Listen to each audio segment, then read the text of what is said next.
Semua, sampai jumpa lagi di acara Journey of Faith and Fire. Hari ini kita akan bahas lebih banyak mengenai angel and demon. Kebetulan Yes. Pak Budi kelihatannya punya banyak pertanyaan nih. Iya, pasti dong. Oke. Mari kita langsung aja. Oke, langsung aja ya. Ya. Angel and demons. Ya. Angels malaikat. Demon is iblis ya, atau setan lah ya. Ya. Dan kita bicara asal usul dulu deh ya. Ini kan diciptakan oleh Tuhan semuanya. Ya. Betul nggak? Ya kan? Seperti yang kita tahu, mungkin netizen juga pada tahu demon itu awalnya dari siapa segala macam ya. Pertanyaan gue yang paling utama adalah kenapa Tuhan membiarkan demon itu ada? Kan Eksis ya. masuk lo gini, Tuhan itu kan maha kuasa dong. Pada saat terjadi peperangan itu atau katakanlah kita langsung sebut nama aja ya, Lucifer yang memberontak itu bersama pasukannya melawan malaikat Tuhan, Mikael dan pasukannya, terjadi peperangan itu kan. Pertanyaan gue cuma yang terlintas di benak gue ini adalah, kalau Tuhan itu maha kuasa, kenapa dia membiarkan itu terjadi? Apakah ini semua sudah direncanakan oleh Tuhan atau memang terjadi begitu saja? Ya bukannya kita maksudnya mau Ya. menebak isi pikiran yang maha kuasa tentunya, cuman terlintas aja gitu loh. Ya. Why God let it happen? You have any vision about it? Sebenarnya nggak ada. Oke. Tapi bertanya gitu, mungkin kita sebut ya hipotesa ya, mungkin lah gitu kira-kira ya. Karena Tuhan itu begitu glorious, jadi nggak ada counternya. Ya, Jadi manusia itu nggak punya, kasarnya manusia itu nggak ada pilihan ya. kalau nggak ada demon. Oke. Jadi manusia itu memiliki suatu free will, memiliki suatu akal. Jadi ada pilihan bisa ke kanan atau ke kiri nih. Oke. Kalau nggak ada kejadian itu cuma ada kanan doang, nggak ada kirinya. Kasarnya begitu ya. Jadi Oke. kejadian itu kalau menurut saya ya menggambarkan juga bahwa akan adanya suatu keseimbangan antara pilihan, ada pilihan yang baik, ada pilihan yang buruk, dan itu mengembalikan kuasa kepada manusia untuk membuat pilihan itu, free will. Berarti demon itu ada karena manusia. Enggak, demon itu udah ada, tapi manusia bisa memilih jalan yang godly atau yang demonic. Ya. Tapi kekuatan dari demon itu pun juga muncul karena semakin banyak manusia yang mengarah ke situ. Kalau ini berdasarkan pengalaman ya, bukan hipotesis ya. Jadi suatu spirit, suatu demon atau apa, makanya mereka minta pengorbanan darah dan lain-lain, itu sebenarnya makanannya mereka. Sorry, kalau kita balik lagi sedikit ya ke Ya. masa lalu mungkin ya. Kalau lu bilang demon itu udah ada sebelum ada manusia, oke gitu tuh. Jadi pada saat demon itu kalah dan ditendang ke bawah sama Ke neraka, Tuhan, ya ya. kan, ke neraka, ya. Harusnya selesai saat itu ya. Kalau tidak ada manusia, seandainya tidak ada manusia, benar kan? Oh iya, Justru karena ada manusia, jadi tidak pernah habis pertarungan itu. jadi battleground. Iya, basically jadi karena Jadi manusia ini sesuatu yang diperebutkan. ya betul. Hah, sure? Iya. Oh, Jadi demon ini nggak punya kuasa apapun terhadap kerajaan surga. Mereka nggak punya kekuatan apapun untuk menggoyang kerajaan surga. Tapi kreasi Tuhan yang disebut manusia ini karena jatuh ke dalam dosa, nah sekarang ini menjadi 50-50 nih. Nah menjadi 50-50 kayak waktu di Taman Eden kan udah ada pilihan nih, ikuti, tapi makan buah juga, ya kan? Nah situ terjadi free will. Nah hidup kita ini ya sebenarnya pilihan seperti di Taman Eden itu, kita bisa memilih ikutin atau melakukan sesuatu yang ada pelanggaran, dan nilai yang demon nggak bisa ciptakan, karena yang bisa menciptakan hidup itu hanya Tuhan. ya. Nah karena itu soul itu suatu mata uangnya demon atau spirit yang paling kuat. Oh, Human menarik soul. nih. Mata uangnya. Iya, mata Jadi uangnya maksudnya mereka. mata uang ini ya seperti layaknya harta benda atau uang yang diperebutkan, Ya. sebegitu berharganya. Iya, karena mereka nggak bisa, itu hal yang mereka nggak bisa ciptain. Yang bisa menciptakan hidup hanya Tuhan. Nggak ada yang bisa. Nggak ada pernah ada cerita demon bisa nyiptain, nggak ada. Jadi hanya Tuhan yang bisa menciptakan Kenapa kehidupan. demon ingin memperebutkan manusia? Salah Kalau satu- menurut lu ya. Salah satu halnya sih ya karena gini ya, demon awal Lucifer kan dia merasa begitu mulia juga. Dia memiliki kekuatan hampir seperti Tuhan. Dia luar biasa. Nah. Dengan dia memberontak, rebel, terus ditemplungin segala macam, dia melihat adanya Tuhan. Ini cerita mereka tuh lama sebelum manusia loh. Oke. Ada penciptaan manusia dan lain-lain. Nah, jadi mereka lihat, nah ini nih titik bisa battleground nih. titik di mana saya bisa ngambil sesuatu dari Tuhan. Karena dulu dia nggak bisa apa-apa, udah ditendang tuh udah nggak ada apa-apanya, udah kalah. Jadi maksudnya karena demon tidak bisa mengalahkan Tuhan. Jadi dia mau menghancurkan ciptaan Tuhan yang Tuhan sayang, ya, yaitu kita manusia. Nomor satu manusia, paling disayang. Supaya Tuhan. Apa? Supaya kan dia tahu dia tidak bisa menang lawan Tuhan. Kalau dia mengambil manusia, supaya Tuhan bersedihkah atau gimana ya menurutmu? Kasarnya gini, pada hari akhir itu kan mungkin dia make a statement, mungkin juga untuk kuasa dia, power dia, juga make a statement kayak, hey God, look, hasil karyamu sekian persen tinggal sama saya lo sekarang, something like that. Karena a piece of our soul itu kan ciptaan Tuhan semua, bagian dari Tuhan loh. Jadi soul itu bagian dari Tuhan, makanya ditiupkan, maka terjadilah dari nafas, terjadilah kehidupan.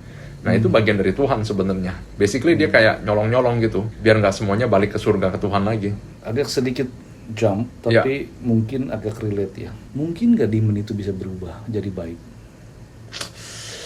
Mungkin nggak? Maksud gue nanya itu ya. Apakah kan kalau manusia lu bilang punya free will ya? Ya. Selama dia punya free will, dia bisa memilih jadi baik atau dia memilih jadi jahat, ya kan? Bahkan pada saat manusia salah langkah pun, kalau dia bertobat, benar-benar bertobat, dia bisa jadi baik. Sebegitu privilege-nya kan manusia. Nah, what about demon dengan kesaktiannya juga yang luar biasa? Apakah demon itu juga bisa menjadi baik atau enggak? Kadang di film-film hati-hati dengan film, Pak. Hati-hati dengan film. Ya, maksud gue kalau menurut pandangan spiritual lu seperti apa? Well, kalau dari sepanjang sejalan ini, demon sulit bisa dibilang bisa jadi baik tuh. Sepertinya agak terlalu romantis ya, agak terlalu roman, yang nggak kelihatan masuk akal sih. Jadi karena itu kita sebut seperti, bisa nggak suatu hari kutub utara bisa jadi kutub selatan, itu agak sulit. Jadi memang sudah tidak. Ya, kelihatannya mereka udah stuck di situ dengan pola pikir tersebut.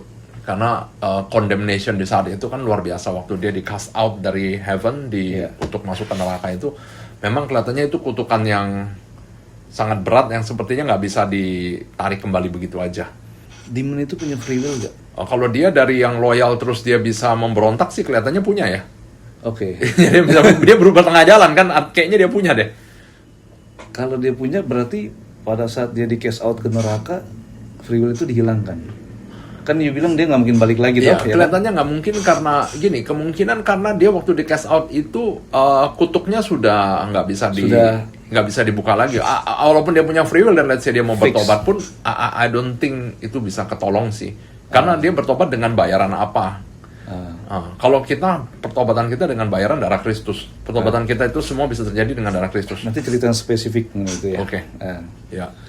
Nah jadi kalau mereka itu dengan bayarannya apa? Mereka apalagi yang mereka punya, mereka Kristus nggak datang untuk memaafkan mereka begitu ya kan? Jadi apa bargainnya mereka terhadap bisa dimaafin dari kutuknya itu? Kalau kita lihat juga di cerita-cerita Bible atau apa kan, berapa sih sepertiga? Katanya sepertiga, tapi saya belum benar-benar. Ya maksudnya itu kan memilih untuk mengikuti Lucifer dan menjadi demon-demonnya segala macam gitu kan.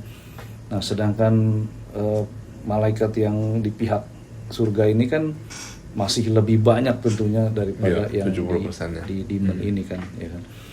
Jadi begitu dia ditendang ke neraka, dia sudah tidak ada free will dan sudah tek.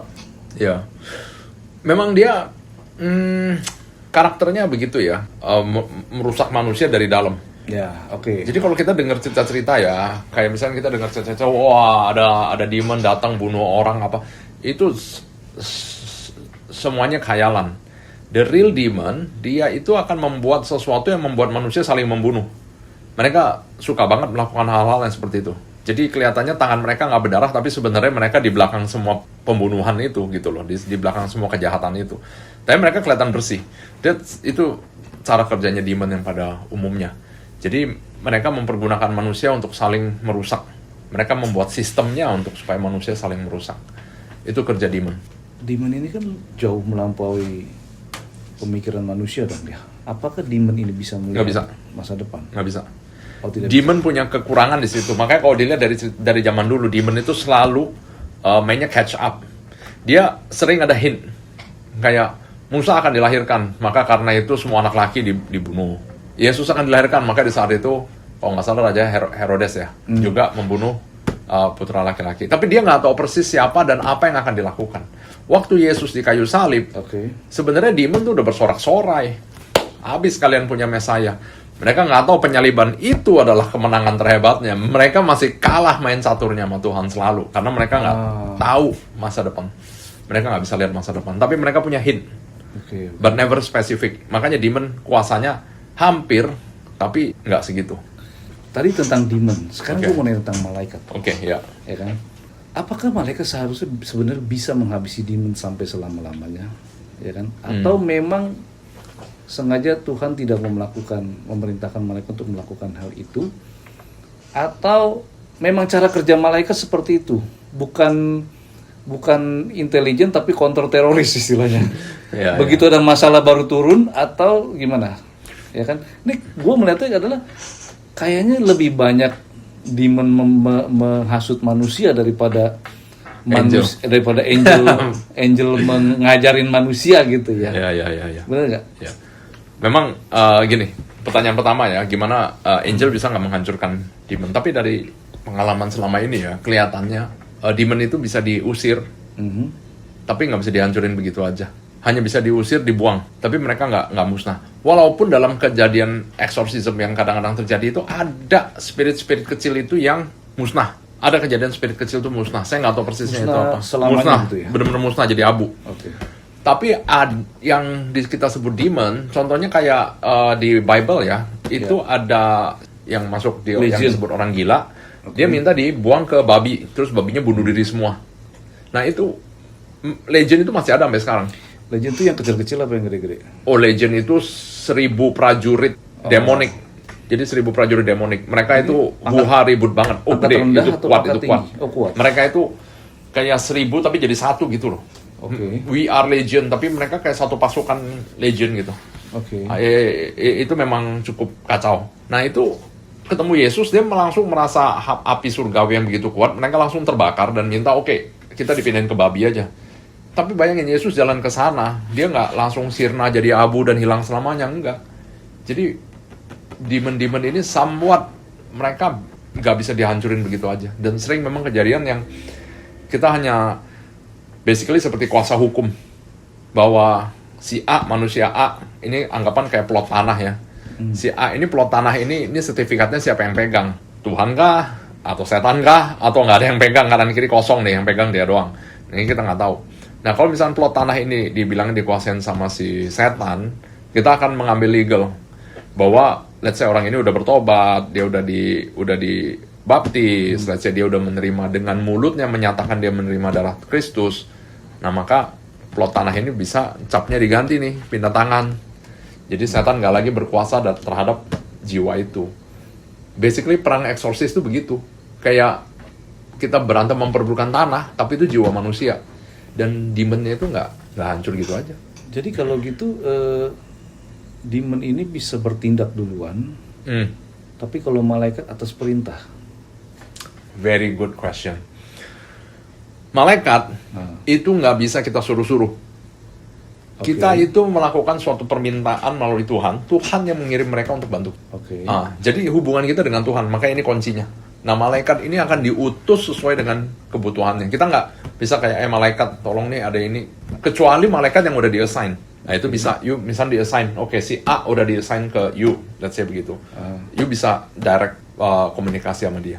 Tapi kalau nggak di-assign, main panggil begitu aja, it's not gonna work. Jadi itulah perbedaannya ya. Ya. Kalau demon ini kan istilahnya udah memburu, menghunting.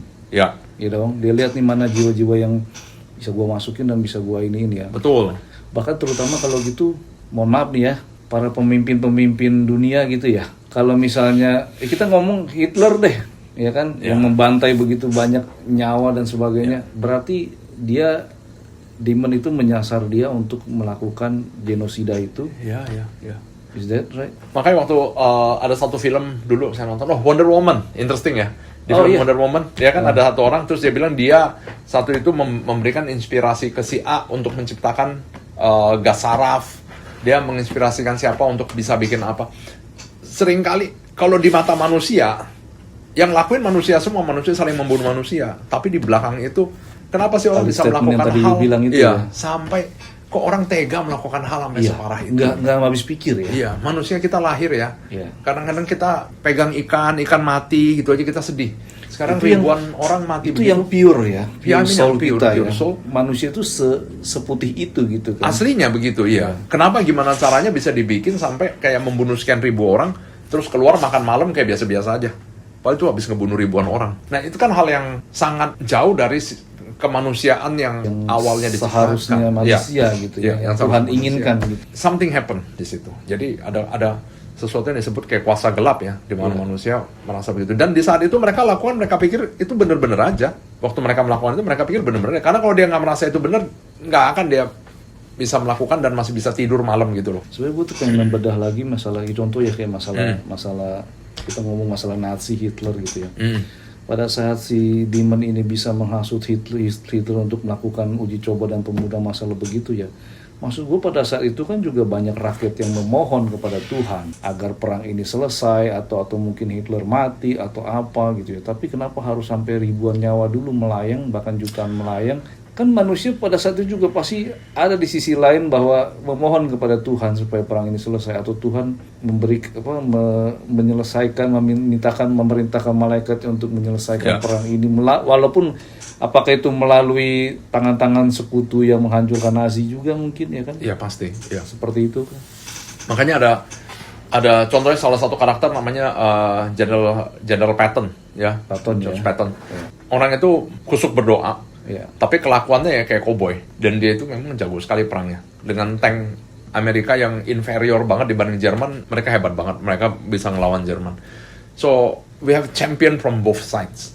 Jadi ada champion dari sisi sana, dari sisi sini juga ada championnya, yang dimana saat itu seringkali mereka jadi sebenarnya seperti pion ya pada ujung-ujungnya di antara manusianya jadi seperti pion. Jadi seperti pion pada saat itu. Perang spiritual. Iya, sebenarnya di balik itu ada suatu bentuk spiritual. Ada suatu bentuk spiritual. Memang pada ujung-ujung gini, karena manusia ada memiliki kehendak bebas memilih itu, maka hal-hal begini terjadi. Kalau semuanya pilihan kiri atau kanan, semua orang pilihnya let's say ke arah yang baik, hal begini nggak akan terjadi. Let's say orang terjadi ketidaksetujuan mengenai suatu konsep atau suatu ide, toh nggak harus saling adu bunuh, toh nggak usah sering langsung keluarin tank hancurin satu negeri. Nggak perlu begitu sebenarnya kan. Bisa sesuatu itu sebenarnya kalau ada itikat baik, sama-sama punya itikat baik bisa dibicarakan. Ini ada sesuatu yang di luar itu memang. Jadi darah, pembunuhan, energi negatif, itu hal-hal yang mereka mau. Jadi kayak sekarang ada banyak topik mengenai kayak aborsi dan lain-lain. Itu kan hal-hal yang sebenarnya sensitif ya. Dan tapi itu berhubungan dengan nyawa juga. Dan bayi loh, walaupun dia masih bentuknya fetus, dia sudah mulai ada soul, walaupun soulnya belum bisa memiliki suatu consciousness ya, belum ada consciousness, masih dalam bentuk fetus, tapi itu sudah mulai terbentuk. Saya pernah dengar satu ya, saya bilang masuk akal. Yang saya bilang itu satu orang pilot, dia kecelakaan, dia dinyatakan mati berapa lama, tapi dia hidup lagi.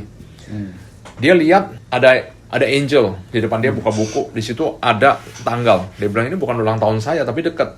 Bukan, itu tanggal saya menciptakan kamu. Berarti waktu terjadinya pembuahan, bukan di lahirannya loh. Memang benar kalau zaman sekarang orang lahir tanggal berapa kan bisa disesar. Yeah. Tapi tanggal penciptaannya itu. Jadi Yesus menjadi nyatet sebuah janin itu. Iya, Yesus nyatet kita adalah tanggal kapan kita punya hidup. Tuhan tuh ngitungnya dari situ. Saya sampai mikir, benar juga. Detak pertama jantung kita ya. Bahkan belum detak pertama. Dimana waktu kreasi itu terjadi itu udah mulai ada kamera menyatakan tuh ada sinar loh. Waktu pertama kali ovum masuk sperm itu, terjadi pembuahan itu, ada kehidupan pertama itu ada sebuah percikan sinar. Nah ini saya belum bisa, ya nggak bisa saya confirm karena saya juga bukan dokter, tapi itu mulai ada pembicaraan seperti itu. Nah untuk catatan Tuhan, kreasi itu dimulai di saat itu. Bukan pada saat bukan lahirnya, karena udah ada mulainya dari situ. Maka terbentuklah mulai jadi fetus, terus membesar jadi baby baru lahir.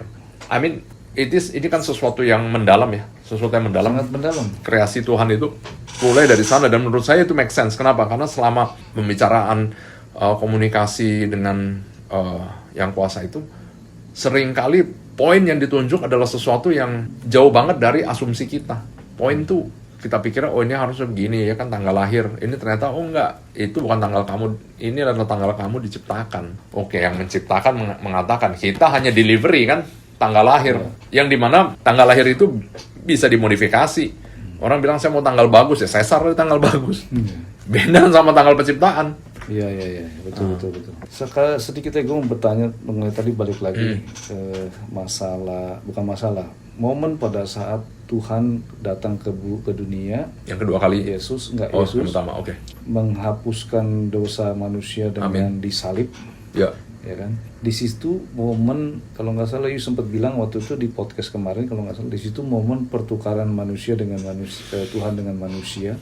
Ya. Di mana iblis tidak tahu rencana Tuhan akan seperti itu. Yang tadi you bilang bahwa dia cuma dapat hint-hint aja, tapi dia nggak tahu, dia pikir Yesus mati, Yesus kalah. Dia gitu menang, kan? dia pikir ya. Iya kan, kan? Ternyata switch jebret. Itulah kehancurannya iblis di situ. Oke. Iblis mencoba menyetopkan dengan cara demikian. Tapi apa yang dilakukan Tuhan adalah Dia yang sempurna, menanggung semua dosa kita sebagai domba. Makanya anak domba Allah yang menghapus dosa dunia. Dulu, bahkan orang Israel sampai sekarang, mereka masih melakukan penyembelihan domba. Mereka masih memberikan suatu kurban, bentuk kurban. Yesus datang menjadi kurban itu. Karena itulah pengikutnya sudah mendapatkan kurban yang selamanya ya. Selamanya, karena darahnya dia itu berharga jauh lebih daripada semua dosa yang bisa dibuat oleh semua manusia. Semua manusia dari zaman prehistorik sampai masa depan dijumlahin semuanya itu nggak ada apa-apanya sama pembayaran dengan darah Yesus itu. Makanya dia akan bisa membayarkan semua. Tapi pada saat itu dia menjadi korban, dia menanggung semua dosa kita dan bertukar dengan kita. Jadi maksudnya dengan kuasa dia itu dosa kita ke dia dan kasih dia ke kita. Itu luar biasa besar. Disitulah titik balik yang luar biasa di mana manusia untuk terselamatkan itu menjadi kayak shortcut, jadi jauh lebih mudah. Karena iblis sudah menang sekali di zaman Adam. Adam di cast out dari Eden itu, kalau kita baca kelihatannya kayak leceh. Tapi sebenarnya dosanya Adam itu luar biasa besar karena dia makan buah itu. Dia di cast out, dia kena kutuk bahwa dia akan bekerja yang backbreaking work, laki-laki akan mukanya ini, dan perempuan akan melahirkan dengan rasa sakit. Dan itu termasuk juga mematahkan umur mortal. Iya. Ya kan? Jadi bisa mati. Jadi bisa mati kan? Iya. Walaupun masih 900 tahun ya. Ya mungkin Tuhan waktu itu menciptakan idealnya manusia nih abadi juga kali ya. I think so. Ya. Cuman gara-gara kasus Adam. ya. Jadi mortal. Itu jadi mortal. Iya. Jadi nggak abadi gitu ya. Betul. Ya. Jadi mortal tapi masih panjang banget umurnya. Di saat itu makin lama makin turun. Sesudah cerita Nabi Nuh, manusia makin turun sampai jadi sangat normal. Oke, kita nggak bahas itu lebih panjang. Iya, nggak ke situ. Next itu ya. Itu nanti next lagi. Kita balik lagi sedikit ke masalah angel demons ya. Angel dan demon ini ya gitu. Sepengalaman spiritual lu kan mungkin ngusir setan lah atau apa gitu ya, atau kasih konsultasi mengenai masalah ini ya. Ada perbedaan rupa gak antara malaikat dengan demon? Pertanyaan bego tapi mungkin pengen tahu juga nih jelas gitu. Jauh bukan main. Maksudnya apakah, sorry ini agak sedikit pertanyaan sedikit mungkin agak polos banget ya. Emang angel itu penampakannya sekeren itu kah? Gini. Atau gimana? Atau demon sejelek itu kah? Atau gimana gitu? Oke, saya jelasin. Yang lu pernah lihat? Dari pengalaman ya, angel yang pertama saya lihat itu ada 2 di depan terbang. Angel itu punya wingspan, perbandingan antara badan dengan sayapnya itu seperti eagle, seperti Raja Wali. Jadi kalau di gambaran tuh bisa ada angel segini, terus sayapnya pendek, itu impossible. Jadi beneran ada sayap ya? Ada sayap gede banget, kayak eagle. Terus dengan bulu-bulu di sayapnya, satu lembar aja bulunya segede-gede begini. Itu bener-bener bulu terbang. Nah, ada angel 2, saya pertama kali lihat itu. Yang satu bawa tongkat, rata-rata warnanya kayak baju dalamnya hitam, terus armornya emas atau silver. Ini kalau ngomong cerita begini, lu kayak ngomong cerita anim nih, men. Memang makanya saya kadang-kadang saya tahan tuh. Serius gak? Karena terlalu kayak anim kadang-kadang ya, terlalu kayak anim. Tapi sometimes saya nggak mau cerita karena itu kayaknya kok kayak ngayal banget. But that is real gitu. Ini yang terjadi. Terus ada angel yang bersayap, ada angel yang bentuknya priest, kayak pastor. Bener-bener kayak pastor pakai jubah begini. Dan bener-bener kayak baju pastor. Itu saya beberapa kali ketemu. Yang dia angel, bukan roh manusia. No. Angel. Bener-bener angel. Okay. Nah, makanya angel aja macam-macam. Terus ada angel yang di-assign ke manusia yang biasanya bentuknya humanoid, kayak tadi saya bilang, humanoid tapi punya sayap, atau humanoid bentuknya kayak priest, kayak pastor, ya. Ada lagi yang seperti abdi dalam nih. Ini Abdi dalam. unik nih. Yang bentuknya untuk abdi dalam yang bener-bener nggak ngomong sama kita punya, itu bentuknya unik-unik. Jadi suatu hari yang ini saya dapat pertama kali saya lihat ini di dalam mimpi. Tapi kalau saya membedakan, mimpi itu seringkali kita tidur, kita bangun, gak ingat mimpi apa, cuma ingat kayak serem ya. Gitu. Kalau mimpi yang spiritual ini, karena saat itu spirit saya sebenarnya dibawa ke tempat lain, saya ingat persis dan rasanya benar-benar kayak begini. Dan saya ingat persis. Saya lihat ada satu angel, dia pakai armor besi begitu, unik. Jadi dari bahu, helmnya nggak kepala ke atas begini, tapi ke depan. Terus ke depan begini. Saya pikir ini angel Humbeck apa? Gitu kan, bongkok kali kayak Humbeck of Notre Dame ya. Punya sayap 6 gede, jalan bolak-balik. Saya waktu melihat sosok dia, energinya itu gagah banget. Ini mirip kayak Archangel Michael, saya bilang. Tapi bukan dia, karena Lu udah pernah ketemu? Archangel Michael. Nah, nanti saya cerita. Oke. Nah, saya lihat dia bolak-balik gitu. Saya ajak ngomong, nggak digubris sama sekali, cuma jalan bolak-balik. Terus saya kebangun. Nah, riset punya riset. Dia ini kelasnya saya lupa. Yang ada singa, sapi, yang ada 4 muka itu, ini salah satunya nih. Jadi kepala singa dia itu ke depan. Saya bawa dalam doa, dikasih tahu. Ini satu nih sebenarnya kepala singa. Jadi ke depan gini makanya helmnya. Matanya di sini. Saya bingung, saya lihat helm dia tuh lubang matanya tuh di depan dada, makanya saya pikir dia Humbeck. Nah, satu ini bukan di-assign ke manusia. Dia nggak ada urusan untuk nge-report, tapi karena waktu itu saya mendoakan dunia lagi kacau ini itu segala macam, saya dikasih lihat, nih, saya udah kirim satu angel ini untuk mengurusi suatu masalah, dan saya nggak tahu masalah yang dia urus apa. Saya nggak dikasih lihat, cuman saya dikasih lihat itu, terus saya dikasih lihat gambaran bahwa dia itu mengurusi sesuatu yang ada di dalam laut. Nah, kata-kata dalam laut itu adalah seringkali gambaran laut itu sebagai chaos yang kayak dipendem. Makanya Yesus mengalahkan menenangkan badai. Ya, pada awalnya laut itu demikian. Jadi banyak gambaran laut itu sebenarnya gambaran kuasa gelap juga sering digambarin. Jadi dia itu memang datang untuk melawan suatu kuasa gelap. Karena tahun-tahun itu saya lupa 23 atau 24 ya. Itu banyak terjadi masalah perang di sana sini ya. Jadi itu yang saya dikasih lihat. Nah, itu sama sekali nggak ada komunikasi. Jadi beda sama angel yang di-assign. Angel yang di-assign sama kita itu di dalam dunia spirit ngomong. Nah, kalau tadi tanya Archangel Michael ya. Nah, Archangel Michael itu sesudah 2 tahun di pengalaman spiritual, tiba-tiba suatu hari kita lagi doa, itu saya dapat gambaran. Saya lihat ada sosok terang benderang biru. Nah, ini unik nih. Sampai saya harus cek ulang. Biru nih bener nggak? Karena biasanya biru itu demonik nih. Tapi birunya agak beda, terang biru. Datang full armor, sayapnya 6 juga. Saya bingung deh, sayap 6, sayap 4. Kadang-kadang Archangel Michael ini muncul pakai jubah biasa, sayap 2. Kadang-kadang pakai armor sayapnya 4. I think karena mereka ini makhluk energi ya. So, depends dari misi dia. Dia datang muncul full armor, rambutnya pirang, mukanya ketutup. Dia bilang, I come to stay. Terus saya kayak, wow, oke, kita lagi di tengah-tengah acara doa kan. Semua orang bilang, gue merasa sesuatu yang gede banget barusan datang. Terus gue bilang, iya, gue ngeliat. Terus pada bilang, wah, kalau kayak gitu, lu tau gak sih Archangel Michael gunanya apa? Ini Archangel untuk perang spiritual. So, makanya dari saat itu panggilan saya selalu perang spiritual terus nih. Ada gangguan apa, doain, apa itu untuk perang spiritual supaya mencegah hal-hal yang terlalu buruk itu terjadi. Archangel Michael karakternya different. Dia itu setiap kali ketemu saya pasti dia selalu bilang, lu kemana aja? Kasarnya gini, saya kurang banyak perang.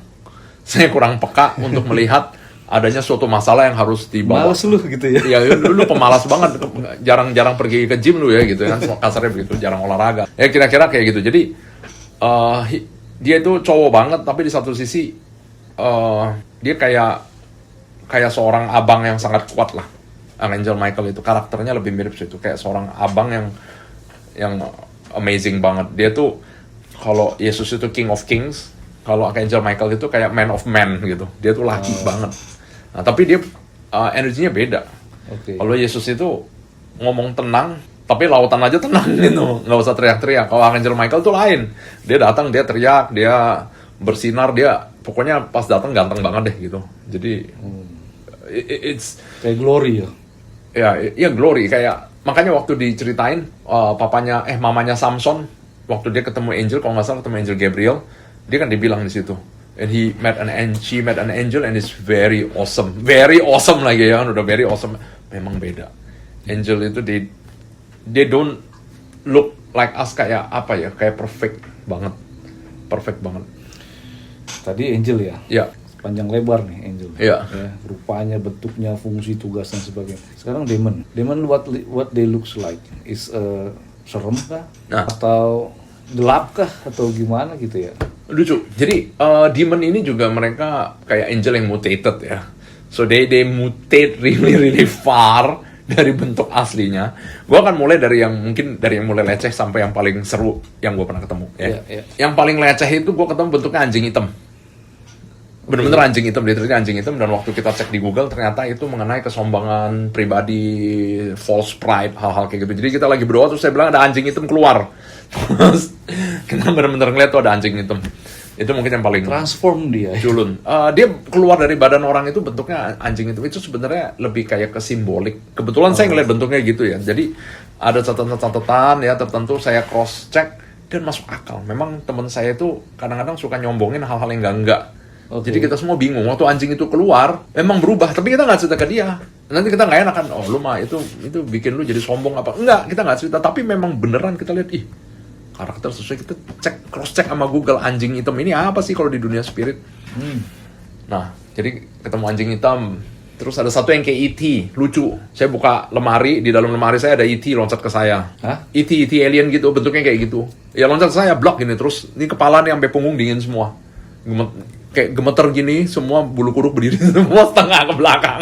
Dia lengket, kayak film shelter. Di rumah. Shit, man. Iya, di rumah dulu. Ya, jadi itu kejadian. Terus anjing hitam, E.T.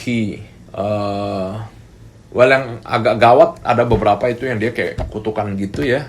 Dia jin, orang gede, gendut, sama satu nenek-nenek yang bentuknya udah jadi corpse gitu. Orang asli, jiwa peraga aslinya masih ada, tapi jiwanya kelihatan itu nenek-nenek gitu. Terus kejadian ada satu kalau yang kayak poses gitu, kemasukan gitu yang suster falak gitu-gitu, itu beneran kayak gitu bukan? mirip. Saya sebenarnya jarang nonton film horor, tapi waktu Falak itu keluar, saya bilang nggak tahu kenapa dalam hati saya bilang saya harus nonton. Dan waktu saya nonton di film itu dikasih lihat kan ada kakek-kakek yang mati tinggal di situ. Saya bilang nggak mungkin kakek itu. Gue nggak pernah nonton karena gue takut. Oh. Saya bilang nggak mungkin kakek itu, karena kakek itu cuma roh gentayangan, nggak mungkin memiliki kuasa untuk sampai ngunci orang kayak begitu. Ini sesuatu yang lain. Nggak tahu ceritanya Falak kan ternyata kalau nggak salah tuh dari 76 Prince of Demon. Ya, jadi memang termasuk very high rank demon, memiliki kuasa untuk main kontrol orang, mengganggu orang sampai ke level yang begitu mengerikan. Kita naik lagi dikit, itu ada ini yang menarik banget. Dia jin. Saya lagi di pinggir kolam. Toto saya ngelihat nih, itu benar-benar berdoa tuh, saya ngelihat cahaya surgawi itu terang banget. Terus saya ngelihat ada ikan, kayak ikan lele bentuknya. Itu tebelnya 1 meter. Tebelnya segini, ngelilingin saya. Ngomong, suaranya perempuan. Terus saya lihat. Memang kita juga bingung kadang-kadang. Bahkan kita yang ngelihat pun bingung. Lu udah jelas bukan dari surga. Cahaya surgawi terang seperti ini, kok lu nggak musnah gitu loh. Nggak musnah, nggak hilang, nggak kabur. Ini apa yang terjadi? Saya juga nggak ngerti. Padahal lu lagi doa tuh semua. Kita lagi doa di pinggir kolam di hotel. Lu kalau lagi doa begitu, kuasanya sampai begitu ini ya, maksudnya nggak ada angel yang berani demon yang berani mendekat atau apa gitu. Oh iya. It's because itu bukan kita, tapi energi surgawinya itu. Iya. Nah, terus dia keliling, terus dia bilang ke saya cuma mau lihat anak-anak happy. Saya dikasih gambar nama dia, anak-anak kecil loncat dalam kolam segala. Oh iya. Terus saya pegang air itu. Saya orangnya bodo amat gitu ya. Kalau lu nggak mau ganggu orang ya udah. Toh di tengah cahaya surgawi kayak gitu lu nggak terbakar. Jadi artinya ini jin ini bukan jin yang ngelawan ajaran kasarnya, bukan yang ngelawan cinta kasih nih gitu kan. Oke. Teman saya ada satu yang bilang, lu lagi ngobrol sama demon lu? Gue bilang bukan, dia menunggu di sini. Nggak terima. Penunggu kan jin dong berarti kan. Iya. Dan jadi teman saya nggak terima. Berdoa dia mau diusir. Gue bilang, lu nggak bisa usir dia. Ini kolam airnya harus dikeringin dulu. Kalau ini kolam masih ada air, dia nggak bakal bisa dikemana-manain. Gue gituin. Teman saya begitu ada setengah jam. Terus lucunya lagi, ada satu orang, dia tuh nggak tahu apa-apa sama sekali. Tapi kebetulan ikut kita. Tuh, narik tangan saya. Pak, itu Pak, ada sesuatu di sana gede banget. Saya tuh ngelihat makhluk itu dalam doa loh. Dia ngelihat pakai mata malam jam 11. Saya langsung kayak, wow, lu ngelihat? Iya Pak, ke sana Pak, ke sana. Saya langsung doain dia. Jangan sampai nih anak kesambet nih. Dia nggak tahu apa-apa, tapi dia ngelihat. Dia bilang, itu ada sirip gede banget, saya nggak pernah ngeliat kayak gitu. Kok kolam segini bisa ada makhluk kayak gitu? Dia ngelihat siripnya, karena itu ikan memang gede banget. Nah itu jin yang cukup unik ya. Ada satu jin lagi waktu kejadian itu pohon di belakang itu gede banget. Tapi itu cuman kayak ketawain kita doang. Dia kayak cuman ngeliat, dia cuman nyengir aja, lu orang lucu ya, bercanda gitu. Karena itu bukan hal yang kayak terlalu gimana, dia nggak mencoba proses orang, dia nggak apa. Makanya saya bilang, surga dan neraka itu kutub paling ujung. Tapi somewhere in the middle, makhluknya banyak sekali. ini banyak makhluk dan nggak semuanya punya agenda yang sama. Sebenarnya nggak semuanya punya agenda yang sama kayak dia pasti gini. Nggak, tapi kita juga jangan kasih kesempatan lah kasarnya gitu. Iya. Kayak kita di sini nggak ada maling, tapi ya jangan taruh duit sembarangan, jangan taruh handphone sembarangan, kasarnya gitu. Oke. Nah, cuman kalau ketemu yang kutub satunya lagi itu udah pasti disikat tuh. Karena mereka memang begini punya, ya kan. Memang mereka pengen banget mengharvest jiwa manusia untuk glorinya mereka. Nah, kalau kita mulai naik yang agak top dikit, ini saya pernah satu kejadian, teman gua kenalan datang ke rumah ngobrol-ngobrol, nggak tahu kenapa, tahu ngomong soal spirit. Udah ngomong soal spirit, saya lihat ada kelebat hijau. Saya bilang di dalam diri lu ini ada suatu komunikasi dengan Archangel Raphael. Saya bilang, hijau, lu ada ini ya, gift penyembuhan. Iya, gua kadang-kadang doa orang sembuh, dia bilang. Tapi doain lebih dalam lagi, di dalam dirinya ada Baal juga, bro. Buset, bagaimana ceritanya? Nah, gue bilang, gue bilang di dalam satu vessel bisa ada Archangel Raphael, juga bisa ada Baal. Berarti tubuh kita itu sebenarnya kayak bait suci ya? Bukan bait suci, ya bukan bait lah gitu. Kayak plot tanah yang sangat besar gitu sebenarnya. Jadi ini dikuasain sama si ini berapa persen. Jadi itu kasus yang Unik ya? sangat unik dan saya nggak bisa bantu sama sekali. Saya cuma doain, toto dia berubah suara, teriak-teriak, dan saya bilang itu di rumah gue ada anak gue lagi. Jadi gue bilang oke, let's just stop first. Itu agak-agak gawat. Tapi saya bilang, dan lu sekarang udah punya satu sisi Baal, satu sisi lu ada Archangel Raphael. So that means you have faith, tapi you also have like immense contract with sin. Banyak gak orang begitu? Jarang. Orang yang mencapai kontrak dengan Archangel itu saya jarang ketemu. Bukan kontrak ya, assign. Sama Archangel itu bukan kontrak tapi assign. Dan punya kontrak dengan demon sampai selevel Baal, dia udah ada kontrak ya. Iya. Dengan suatu demon gitu kan. Iya. Tapi kadang-kadang hatinya dia itu sedikit kayak kurang yakin lah, apalah, masih ada gitu. Tapi dia juga di satu titik dia pergi ke gereja juga nih. Oke. Nah ini agak-agak berat. Ini yang disebut Tuhan, you cannot serve two masters. Oke. You harus pilih salah satu. Dan ini pengalaman waktu kita eksorsis itu ada satu kejadian cukup kocak. Jadi untuk supaya lepas itu, apalagi kalau dia sudah ada kontrak sebelumnya, orang yang kena ini dia harus menyatakan dengan mulut dia sendiri, menyatakan bahwa kayak saya memutus kontrak dengan A dan menerima kasih Kristus sepenuhnya dengan segel darah Kristus. Itu selesai tuh. Tapi waktu dia mau membaca doa itu, dia tiba-tiba nggak bisa ngomong. Sampai jadi kayak ranma setengah itu, yang panda, dia nulis, mulut saya terkunci, saya nggak bisa ngomong. Karena Dikunci sama setan, karena kalau dia ngomong, selesai itu, lepas. Jadi kejadian tuh bisa sampai seperti jadi gimana akhirnya itu? itu kejadian yang terakhirnya saya sampai bingung, dan saya bilang ke Archangel Michael, saya bilang, Archangel Michael, gunakan saya sepenuhnya. Terus Archangel Michael, saya merasakan energi yang immense banget, dan saya bilang air mata saya bercucuran habis-habisan tuh. Terus dia muncul, dia teriak-teriak, dan teriaknya kenceng banget. Itu teriak sampai tembus kantor, sampai suaranya bergema kemana-mana. Di dalam dunia spiritual? Di dunia aslinya. Ah, serius lu? Iya, saya teriak. Saya nangis-nangis sambil teriak-teriak, marah-marah. Langsung lepas. Dimaki-maki sama Archangel Michael. Di dalam dunia spiritualnya, saya hampir nggak ngeliat apa-apa. Cuman saya ngerasa badan saya sampai nanya, udah selesai belum ya? Udah berapa menit? Dia teriak-teriak, saya bilang udah belum. Teriak lagi. Udah selesai belum? Teriak lagi. Hampir akhirnya udah selesai. Nggak teriak lagi. Oke, udah selesai. Nah bedanya gitu ya. Kalau kita let angel masuk, kita masih punya kontrol. Dia lagi teriak-teriak tengah-tengah ya, saya bisa kayak oke, cukup. Sebenarnya bisa. Bukannya yang kayak ke bawah, oh, tau-tau keluar nyetir mobil lari gitu, enggak. Saya masih punya kontrol diri saya. Cuman saya membiarkan, justru saya harusnya melepas. Kayak hold and release gitu ya. Iya, saya masih bisa hold. Iya. Tapi terjadinya kekuatan angel itu bisa masuk lewat saya di saat justru saya rilis. Nah ini sering yang dibilang Tuhan, justru kita harus melepaskan kekuatan Tuhan baru muncul di saat kita melepas.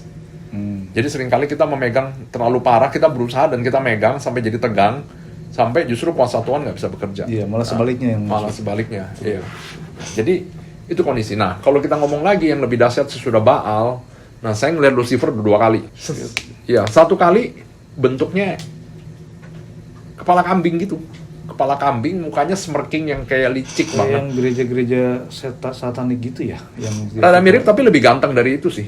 Kalau yang gereja satanik kan bener-bener literally kambing. Iya, iya. Dia agak gantengan dikit sih, tapi kayak kambing tengkorak. I think tanduknya 4 karena ada kayak api-api segala macam. Terus dia smirking. So I was not really mad him. Actually the first time itu kayak lebih kayak gambaran. Nah yang kedua kali ini unik, very unique. So in the spirit, nggak tahu nyali saya gede banget in the spirit. Saya berjalan di neraka. Saya lupa lagi doain apa waktu itu. Lu pernah ke neraka? Of course. Nah, Anjir, kayak apaan tuh? well, sebenarnya ada satu hal yang cukup unik ya. Saya nanti lah, gitu dulu. Jadi di dalam itu kayak basically kayak goa ya, mirip kayak goa. Karena langitnya bukan langit. Lu pernah ke neraka? Lu pernah ke surga juga apa? Of course. Ya kan pengalaman pertama saya ke surga. Jadi neraka itu ada bagian yang kayak indoornya, ada outdoornya juga. Saya nggak tahu persis pintu-pintunya, tapi Begini. ya, ini cerita lu kayak ngedongeng. ini bagian indoornya. Bagian outdoornya langit di neraka itu awannya api. Tapi kalau di indoornya nggak. Indoornya itu ya kayak goa gede lah gitu ya. Nah adalah duduklah dia. Nah di saat itu saya bahasa roh yang saya nggak pernah dengar sebelumnya. Ini unik banget. Bahasa roh yang saya nggak pernah dengar sebelumnya. Pokoknya saya jalan di neraka itu. Saya begini sambil bahasa roh yang saya nggak pernah dengar. Di sekeliling saya muncul berapa angel yang bentuknya priest. Jadi itu jalan sama-sama di tengah neraka. Nah terus di saat itu tuh bener-bener kayak nggak tahu deh, spirit kita tuh nyalinya luar biasa. Kalau bayangin sekarang jalan di situ tuh kayak aduh nggak mungkin banget. Jadi di depan saya persis adalah si Lucy duduk di throne. Gede loh. Dia punya lutut aja mungkin tingginya 3 meter. Dia duduk di throne begini, lututnya dia aja kayaknya 3 meter. Duduk gede bener. Jelek. Kayak golemnya Lord of the Ring. Jadi makanya saya bilang, ini manifestasi energi ya. Pertama kali saya dikasih lihat, oh bentuknya begitu, itu mungkin bentuk gantengnya dia. Nah ini bentuk jeleknya dia mungkin begini, kayak golem, bener-bener kayak golem, kepala gede gitu ya. Terus saya teriak ke dia. Saya bilang, your reign in the world ends now. Wah, gagah banget. Terus dia cuma ngeliat saya, kayak bercanda. Kayak, gitu. Oh dia bilang ke saya, selama masih ada manusia di bumi, my reign on earth nggak akan berakhir. Karena kasarnya gitu jawaban dia. Terus saya bilang, lu nggak bisa lagi melakukan mind control terhadap mereka. Lu nggak bisa lagi alter Itu lu jadi kayak pahlawan kesiangan. emotion mereka. Iya, orang yang mencoba lah, like knights yang berusaha lah gitu. Terus dia bilang sama saya gini, gue kasih tau lu sesuatu. Dengan gaya coolnya nih. Iya, saya bilang sama dia kan kayak, lu nggak boleh lagi main kontrol orang lah, ya, hasut-hasut orang. Dia bilang gini, lu tahu, mereka yang nyari saya. Langsung, blek, kayak intercom dimatiin, blek, plak, tutup, selesai. Saya bilang, memang yang debat sama yang kayak gini harus yang itu. Iya. Kalau yang ini selesai. Dia bilang, they are the one who's looking for me. Bukan gua yang mencari mereka. Langsung dijelep ya. Langsung dijelep bener-bener. Jadi kebijaksanaan mereka walaupun dia demon ya. Iya. Dengan level dia tuh saya berasa, oke ini bukan cuman visualisasi. This is something happens. Kenapa? Karena jawaban dia itu telak habis. Dia tinggi loh. Itu level tinggi. Jawaban dia, lu bilang gue nggak berkuasa lagi terhadap dunia. Selama masih ada manusia, gue berkuasa di dunia. Terus gue bilang, lu nggak bisa lagi main kontrol, nggak bisa lagi hasut mereka. Kita tahan pokoknya. Kita tengking deh, kasarnya gitu kan. Dia bilang, mereka yang nyari saya, coba aja. Bener juga. Dia bilang, wah, ini kelas berat nih. Makanya ini yang ngelawan harus bos kita, our Lord. Karena memang level dia segitu, mereka juga punya Kalau kayak gitu ya. Sorry nih, gue mau nanya ya. Iya. Dari yang lu cerita, gue mendengar atau melihat bahwa Michael ini, Archangel Michael ini dengan segala keperkasaannya gitu ya, bisa basmi, bisa hantam, jebret-jebret. Tapi Lucifer dengan kepandaiannya dan kebijaksanaannya Cerdik, dia itu cerdik. begitu ya. Jadi maksudnya malaikat punya level kepintaran gak sih bro? Of course. Mereka juga pintar. But yang berbeda sekali antara malaikat dengan demon adalah malaikat bergerak dengan suatu hukum. Enggak, maksud gue gini. Sorry, kalau Lucifer bisa jawab dengan sebegitu smartnya, Archangel Michael nggak bisa begitu kan? Karena gue, I think he is. kalau gue sih membandingkannya man to man ini Archangel Michael sama Lucifer nih, maybe ya. I mean kalau ngadu pedang-pedangan, habis Lucifer, nggak ada apa-apanya. Oke. Tapi Lucifer ini licik kan, dia pinter kan. Jadi dia, ya mungkin ya soal kecerdikan ya. Tapi yang kelebihan dari neraka adalah mereka nggak punya aturan. Mereka bergerak tanpa aturan main. Kasarnya, Di dunia global. ya, Nggak ada. ya kayak misalnya orang tanding kan. Iya. Yang satu petinju, yang satu lagi free, terserah. Satu tinju pakai boxing glove, yang satu lagi bawa pentungan misalkan. Nah, udah lain cerita. Nah, ini cara mainnya demon tuh gitu. Oke. They don't go for fair ground. Mereka nggak suka fair ground. Jadi mereka nggak punya aturan main sama sekali. So itu yang jadi masalah. Jadi mereka kadang-kadang orang yang kasarnya tanah kosong untuk menerima Tuhan, orang ini harus menyatakan sesuatu. Tapi tanah kosong ini dia nggak menerima Tuhan, dia nggak menerima setan. Tapi si setan pelan-pelan masuk nih, bikin gubuk-gubuk liar di dalam. Lama-lama jadi tanah dia semua. Nah ini yang membedakan. Jadi yang satu punya jurisdiksi, punya aturan legalitas, yang satu tidak punya legalitas. Dan itu kelihatan banget. Archangel pun di satu titik dia hanya bisa sampai ke satu titik karena itu titik legal dia nggak bisa lebih dari itu lagi. Sedangkan demon nggak ada. Strict banget sama larangan Tuhan mungkin. Betul, atau ya. segala macam ya. Dia nggak berani action tanpa order atau perintah lebih lanjut. Hierarki yang sangat Walaupun mungkin dia jelas. gemes juga kali ya. Oh dia pasti gemes. Ya kan? Ya, Archangel Michael itu angel yang sangat powerful ya. Iya. Dia itu bisa, kasarnya dia punya free pass tuh bisa kemana aja. Dia itu bisa datang ke neraka terus marah-marahin Lucifer tuh bebas. Itu orang kayak kakak adik kali ya bu. Dulunya Hopeng. Jadi dulunya Hopeng tuh kayaknya tuh. Jadi dia tuh punya jurisdiksi yang sangat luas. Beda sama angel-angel assign yang lain yang basically untuk melindungi kita punya, yaitu basically di sini. Nah, tapi kan Angel Michael tuh bebas banget. Tapi walaupun dia bisa bebas begitu, tapi dia masih punya legalitas. Dia nggak bisa datang main gebukin orang di neraka seenak dia gitu, nggak bisa. Karena berdasarkan misi apa nih?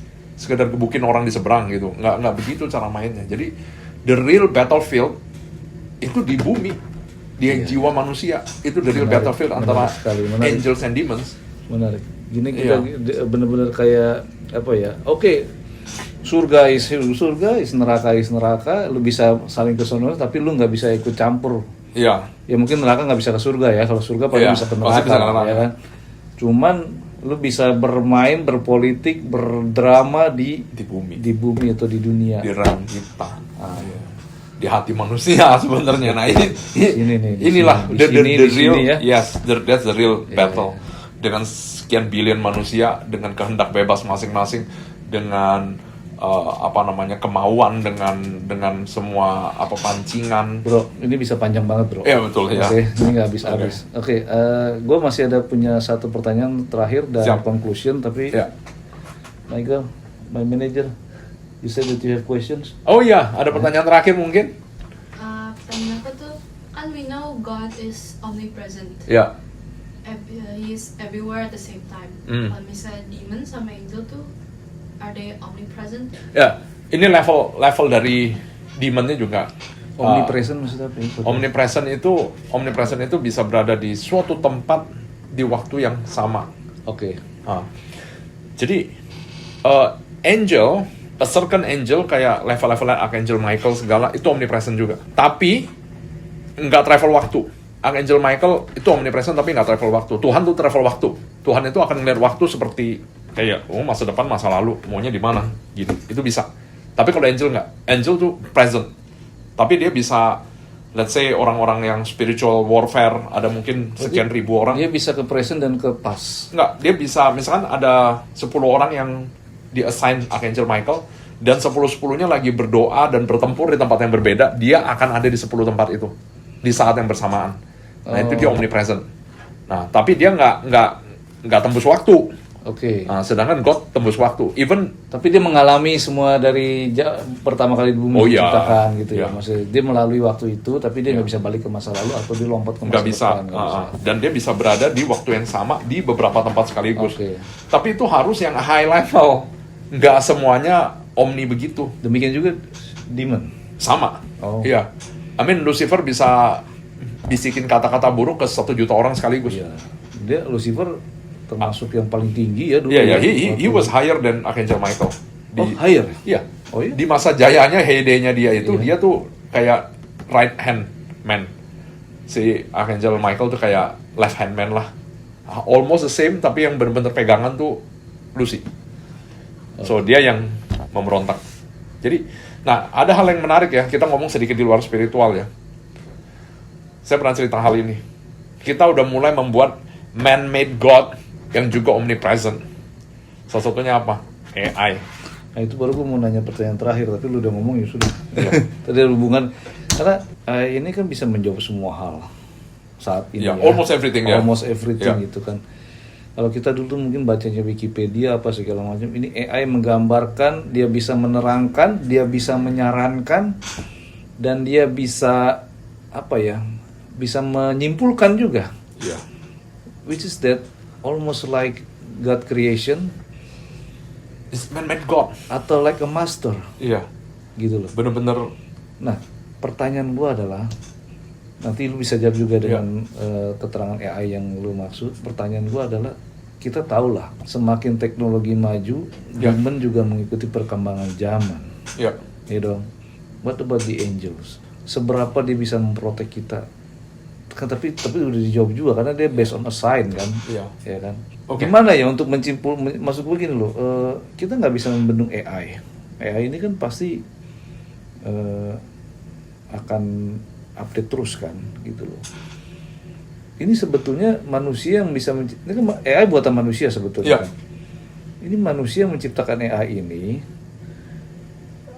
karena dia kerasukan demon juga sehingga dia jadi killer AI gitu ya, atau enggak, atau sebetulnya ini hasutan demon manusia untuk bikin AI sehingga nanti manusia akan memuja AI. Ya. Yep, I think ini kita ngomong sedikit bebas ya. Ya. AI is probably salah satu pinnacle dari Babylonnya zaman sekarang. The current Babylon. Jadi manusia waktu itu habis zaman Nabi Nuh itu bikin menara Babel untuk menunjukkan seberapa mereka bisa mau melihat Tuhan mencapai dengan, langit ya. mencapai langit kan. So AI ini punya satu, saya bilang punya satu kesamaan dengan Tuhan, omnipresentnya itu. Kita bisa punya 1 juta orang sekaligus ngobrol sama AI. Ya. The same one AI loh. Bahkan bisa hidup dengan AI. Yeah, that's the thing, right? Yeah. So jadi kita bisa 9 miliar orang berdoa ke Tuhan sekaligus dan Tuhan akan mendengar semuanya.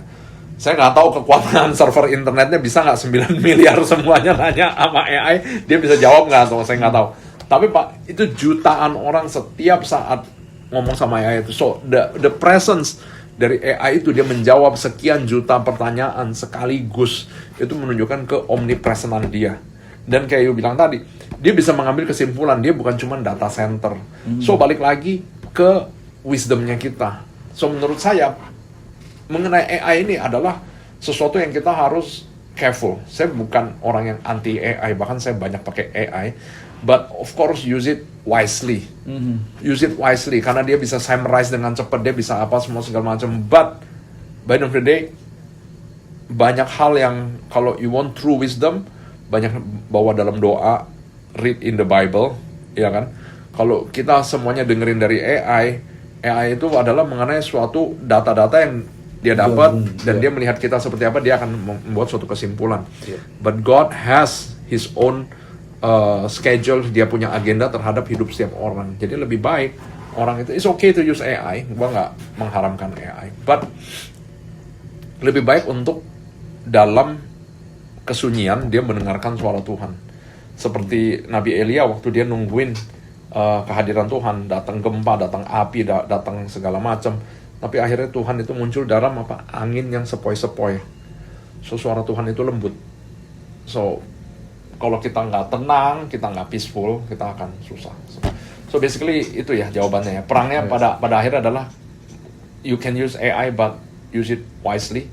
Karena manusia yang hatinya terisi dengan hal yang terkontaminasi itu juga ada di belakang mesin-mesin ini kemungkinan, dan orang-orang yang hatinya juga udah bersinar kasarnya juga ada di belakang ini.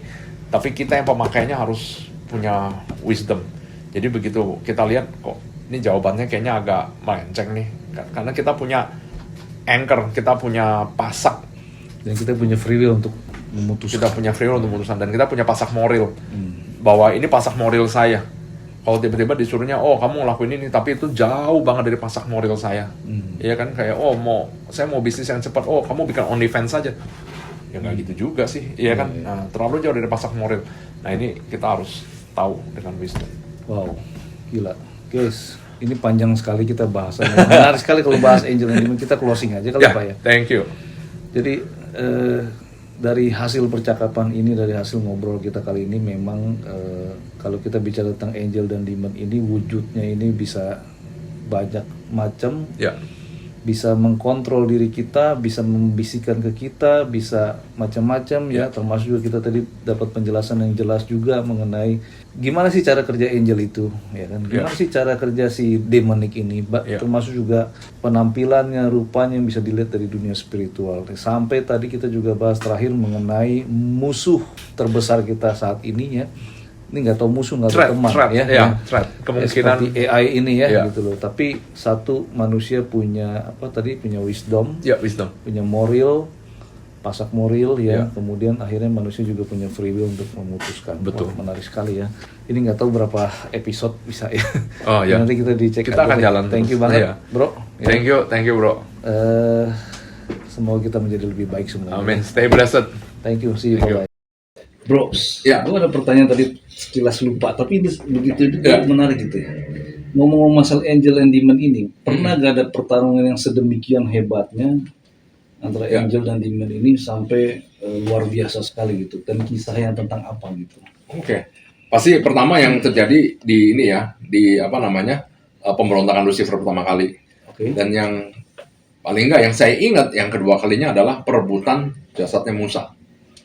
Boleh dispesifikin? Jadi waktu Musa meninggal di atas bukit, waktu dia melihat ke arah Kanaan, jadi dia meninggal di situ. Nah, apa yang terjadi jika jasad Musa itu ditemukan dan ada di bumi? Dia akan dikultuskan.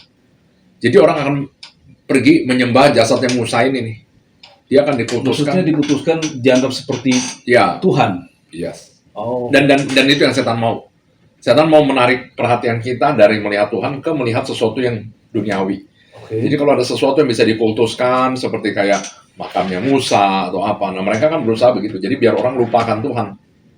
Sedangkan Tuhan nggak mau hal seperti itu terjadi. Jadi di situ memang di-assign angel untuk bawa pergi jasadnya Musa, karena Musa mati 120 tahun di atas bukit itu. Dia pas 120 tahun dia meninggal. Kelihatan gambarannya nggak? Fight itu seperti apa?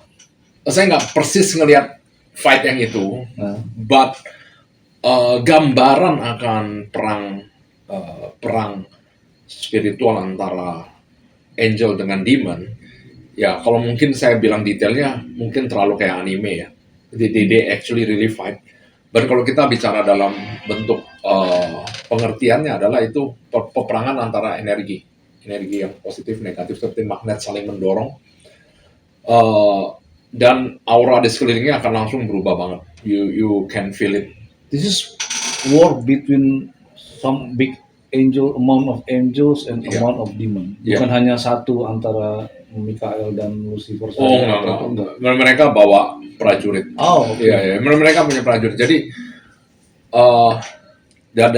dari pengalaman waktu saya pertama kali di-assign Archangel Michael, saya bingung. Saya ngobrol sama teman saya kayak, oke, teman saya bilang, lo harus berdoa lagi biar level lo dinaikin lagi. Saya bilang, saya juga bingung mau gimana ya. Ini udah ini Angel Michael, terus kayak apa sih? And then only saya baru sadar kayak, oh ternyata ini jadi kayak sedikit kayak game ya. Tergantung dari orangnya juga, Angel Michael akan datang dengan form yang lebih kuat. Kalau orang itu memiliki faith yang lebih kuat. Jadi dia bisa datang toto cuma tangan kosong, atau toto dia ada bersenjatakan, atau kadang-kadang dia datang dengan ribuan angel. Itu tergantung dengan faith orang yang manggil dan misinya. Kalau misinya gede ya dia akan rame-rame. Kalau misinya kecil ya mungkin dia sendiri yang datang. So itu very impactful dari terhadap orangnya juga. So when you see a demon and then you believe, kalau you assign dengan Angel Michael, dia akan datang. Dan he is a very active guy, jadi dia maunya kita perang terus. But battle with angel sama demon ini ya sebenarnya seperti gambaran, mungkin sedikit kayak film ya. I mean, it's just that they fly, gitu aja bedanya. Mereka perangnya di langit, gitu. Kalau kita perang di darat, ada cavalry, ada apa berantem gitu, mereka perangnya di langit. Dan energinya itu memang benar-benar energi. Jadi kayak terang, putih keemasan, terus yang ini merah. So itu kayak saling mendorong. Energi yang saling mendorong begitu ya. Tapi kalau lu lihat detailnya dari angels itu, but kalau lu lihat dari jauh itu kayak energi dorong-dorongan, kayak orang dorong-dorongan. Angels kalau perang Ya. itu mati beneran apa gimana ya? Tapi mereka nggak bisa mati kan? Mereka kan makhluk abadi ya? Ya, I don't think so. Mereka nggak mati sih. Nggak mati kan berarti kan? I mean kalau let's say tenaga dia paling bonyok-bonyok aja gitu atau energi mereka bisa drain. Okay. Energi mereka bisa drain. Jadi makanya seperti Angel yang ketemu sama papanya Samson, dia bilang makanan saya bukan dari sini. Jadi energi mereka itu, mereka kasarnya mereka harus ngecas lagi di tempatnya mereka ya di surga lah. Itu energi mereka datang dari sang pencipta. Jadi mereka nggak makan makanan kita. Energi mereka harus ada isi, harus ada drain, bisa drainnya. Nah, tapi mereka nggak musnah begitu aja sih. Kelihatannya ya, let's say dia fight energinya habis ya mereka akan bisa balik lagi, atau saya nggak tahu persisnya sih, karena saya nggak pernah lihat Angel berantem terus kayak kalah jatuh hilang, saya nggak pernah lihat sih. Saya tahu mereka bisa drain karena ada tenggat waktunya juga. Dan orang yang berdoa itu juga ada impactnya. Jadi saya sering sama teman saya kadang-kadang berasa gitu. Misalkan kita lagi berdoa. Kalau doa itu sekedar doa yang ini, yang bukan perang spiritual atau apa. Kita habis doa pulang, kita malah refresh. Karena kita merasa blessing dan lain-lain. Tapi begitu kita perang spiritual, itu saya bisa pulang tidur 10 jam. Waktu lagi di mobil tuh yang kayak, aduh gila habis. Saya bilang, ini kayaknya mana gue habis dah. Saya benar-benar merasa, apa yang orang-orang bilang ada mana itu. Probably, karena benar-benar draining banget. Begitu